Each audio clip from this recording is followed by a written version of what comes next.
யாரையா நம்மெல்லாம் நல்லவங்கிறோம், உண்மையானவங்கிறோம், உத்தமர்கள்ங்கிறோம், யோக்கியர்கள்ங்கிறோம். இவங்கெல்லாம் யாரு, எங்க இருக்காங்க, அடையாளம் காட்ட முடியுமான்னா யாரும் முன்னாடி வந்து இவங்க தான் நல்லவங்க அப்படின்னு சொல்ல மாட்டீங்க. இங்க அப்படிலாம் யாருமே கிடையவே கிடையாது. நல்லவங்க, யோக்கியர்கள், உத்தமர்கள் அப்படின்னு காட்டிக்கிறாங்களே தவிர உண்மையிலேயே அவங்க உத்தமரா அப்படின்னு ஆராய்ஞ்சு பார்த்தீங்கன்னா 0 கூட இருக்காது, மைனஸ் லெவல்ல போயிட்டு இருப்பாங்க. நம்மளாம் நினைச்சிட்டு இருக்கோம் ஒரு வீட்டோட கதவை உடைச்சு ஜன்னலை உடைச்சு வீட்டுக்குள்ள போய் புகுந்து திருடுனாதான் திருட்டுன்னு நினைச்சிட்டு இருக்கீங்க. அப்படி பண்ணாதான் திருட்டுன்னு டிசைன் பண்ணி வச்சிருக்கீங்க, சொல்லி வச்சிருக்கீங்க. ஆனா அது மட்டும் திருட்டு இல்லை. ₹1 திருடுனாலும் திருட்டு தான். இன்னைக்கு பெரிய பெரிய சூப்பர் மார்க்கெட்லாம் வச்சு நடத்துறவங்க என்ன செய்யறாங்க, ஹோல்சேல் கடையில 1 கிலோ 10 ரூபான்னு வாங்கிட்டு வர பொருளை அவங்க கடை ப்ராடக்ட் அப்படிங்கிறவங்க என்ன செய்யறாங்க, அவங்க பிராண்ட் நேமை போட்டுட்டு பாக்கெட் போட்டு ₹10 பொருளை ₹20 விற்கிறாங்க. அப்ப திருடுறவன் கூட ₹1 ₹2 திருடிட்டு போயிடுவான் டைரக்டா. ஆனா இவன் என்ன செய்யறான், ஒரு ₹10 பொருளை டபுள் மடங்கா வச்சு சேல்ஸ் பண்ணி திருடுறான். அப்ப இதுக்கு பேர் என்னன்னு சொல்றது? இப்படி திருடினாலும் திருட்டு தான்.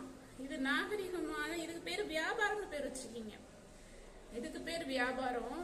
வீட்டை புகுந்து வீட்டுல ஜன்னலை உடைச்சு கதவை உடைச்சு உள்ள போய் திருடுனா திருட்டுன்னு சொல்றீங்க.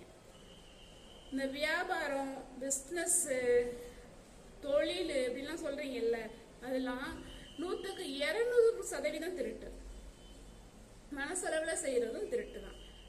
சரிங்களா? இங்க யாரும் உத்தமர்கள், யோக்கியர்கள், நல்லவங்க எல்லாம் கிடையவே கிடையாது. நீங்க ஒரு நல்லவரா இருக்கிறீங்க. உங்களோட நல்லவருங்க குணம் பிறரை வாழ வைக்குது, பிறருக்கு கஷ்டம் கொடுக்காம இருக்குது அப்படின்னாலும் சரி, பிறருக்கு சின்னதாக ஒரு துன்பம் கொடுத்துட்டாலும் அந்த குற்ற உணர்வு உங்களை அதிகமாக ஆதிக்கம் பண்ணுது. குற்ற உணர்வுலையே இருக்கிறீங்க, அதனால வேற வேலைகள் கூட செய்ய முடியாத டிஸ்டர்ப் பண்ணுது. இந்த குற்ற உணர்ச்சியோடு நம்மளால இருக்க முடியாது. அதனால பிறருக்கு நல்லது மட்டும்தான் செய்யணும் அப்படிங்கிற நல்லது செய்யக்கூடியவராக இருந்தாலும் சரி, பிறர் உங்களை துன்புறுத்தும் பொழுதோ, பிறர் உங்களை வசைப்பாடும் பொழுதோ அந்த வார்த்தைகள் உங்களை அதிகமாக புண்படுத்துது, வெக்கமான சூடு சொரணெல்லாம் உங்களை அதிகமாக ஆதிக்கம் பண்ணுது அப்படின்னு சொன்னால் நீங்கள் ரொம்ப கஷ்டப்படக்கூடியவராக தான் இருப்பீங்க. வாழ்வதற்கான வழியே கிடையாது. இந்த இடத்துல நீங்களும் வாழ மாட்டீங்க, பிறரையும் வாழ வைக்க மாட்டீங்க, வாழவும் விட மாட்டீங்க. அது தப்பு, இது தப்பு, இது சரியே இல்லை, நம்முடைய கலாச்சாரப்படி தப்பு, இது நாகரீகம் கிடையாது அப்படின்னு மற்றவங்களுக்கு கிளாஸ் இருப்பீங்க. அதே சமயம் நீங்கள் உங்கள் வாழ்க்கையும் வாழ மாட்டீங்க. ஸோ இங்கே நல்லவனாக இருக்கிறவனும் சரி, குற்ற உணர்வால் ஆளுமை பண்ணக்கூடியவர்களும், இந்த வெக்கமான சூடு சொரணையை தன்னோடவே வச்சுக்கிட்டு இருக்கவங்களும் வாழ்க்கையை வாழ்றது கிடையாது, பிறரையும் வாழ வைக்கிறது கிடையாது. இதெல்லாம் நீங்கள் தூக்கி தூரமாக போட்டால் மட்டும்தான் உங்களுடைய வாழ்க்கையை நீங்கள் சிறப்பாக வாழ முடியும். அதுக்கு எடுத்துக்காட்டு இன்னைக்கு உங்கள் சுற்றி இருக்கக்கூடிய நல்ல ஒரு பணக்காரங்களாக இருக்கட்டும், கல்வித்துறையில் சிறந்தவங்களாக இருக்கட்டும், அரசியலில் பிரபலமானவர்களாக இருக்கட்டும், இவங்கெல்லாம் யாரு, இதையெல்லாம் தூக்கி தூரமாக போட்டவங்க. எல்லாருக்குமே சென்ஸ் அப்படிங்கிற ஒரு விஷயம் இருக்குது, ஆனால் அதை வாழ்க்கையில் அப்ளைப்படுத்தவே மாட்டாங்க.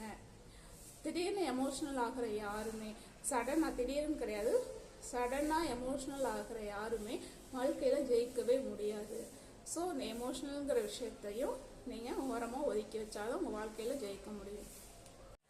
நம்ம எல்லோருக்கிட்டையுமே ஒரு விஷயம் இருக்கு, என்னன்னா எனக்குன்னு யாரும் இல்லை அப்படிங்கிற எண்ணம் இருக்கு.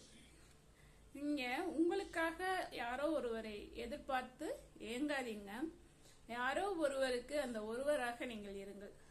ஏன்னா நம்மக்கிட்ட இல்லாததை தான் நம்ம தேடுவோம், நம்மக்கிட்ட இருந்தா பிறருக்கு கொடுக்க முன் வருவோம். அதனால யாரோ ஒருவருக்கு ஒரு நல்ல ஒரு ஜீவனாக நீங்க இருக்க பழகிக்கணும். நீங்க எவ்வளவு பெரிய ஜீனியஸாக இருந்தாலும் சரி, என்ன நினைக்கிறீங்கன்னா நமக்குன்னு ஒரு ஜீவன் இல்லை அப்படின்னு நினைக்கிறீங்க. இந்த உலகத்துல யாரதான் நம்புறது அப்படின்னு நினைக்கிறீங்க. இந்த ஏழாமைத்தனம், இந்த சுய பச்சாதாபம் உங்களை எப்போதுமே ஒரு பலவீனத்தோடவே வச்சிருக்கும். இந்த பலவீனம் தான் உங்களை ஆட்டி படைக்கும்.